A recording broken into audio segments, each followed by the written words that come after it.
ಗ್ರಾಮದೊಳಗೆ entry ಕೊಟ್ಟ ಕಾಡಾನೆ. ವಾಸದ ಮನೆಯ ಮುಂದೆ ಸಾಗಿದ ಕಾಡಾನೆ. ಮನೆಯ ಸುತ್ತಮುತ್ತ ಓಡಾಡಿ ಅಪಾರ ಪ್ರಮಾಣದ ಬೆಳೆ ಹಾನಿ ಮಾಡಿರುವ ಕಾಡಾನೆ. ಹಾಸನ ಜಿಲ್ಲೆಯ ಸಕಲೇಶಪುರ ತಾಲೂಕಿನ ಕೆರೋಡಿ ಗ್ರಾಮದಲ್ಲಿ ಘಟನೆ. ಕಾಡಾನೆ ಬರುವ ಶಬ್ದ ಕೇಳ್ತಾ ಇದ್ದಂತೆ ನಾಯಿ ಕೂಡ ಬೋಳಿದೆ.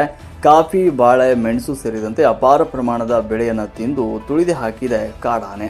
ಮನೆಯ ಗೇಟನ್ನು ಮುರಿದಿದೆ ಕಾಡಾನೆ. 3 ದಿನಗಳಿಂದ ಮನೆಯ ಸಮೀಪವೇ ಕಾಡಾನೆ ಬೀಡು ಬಿಟ್ಟಿದೆ. ಸುಶೀಲಮ್ಮ ಶಾಂತೇಗೌಡ ಎನ್ನುವವರಿಗೆ ಸೇರಿದ ಮನೆ ಇದಾಗಿದ್ದು, ಜಮೀನು ಕಾಫಿ ತೋಟಕ್ಕೆ ತೆರಳಲು ಗ್ರಾಮಸ್ಥರು ಭಯ ಪಡ್ತಾ ಇದ್ದಾರೆ. ಬೆಳೆ ನಷ್ಟಕ್ಕೆ ಸೂಕ್ತ ಪರಿಹಾರ ನೀಡುವಂತೆ ಒತ್ತಾಯಿಸಲಾಗಿದೆ.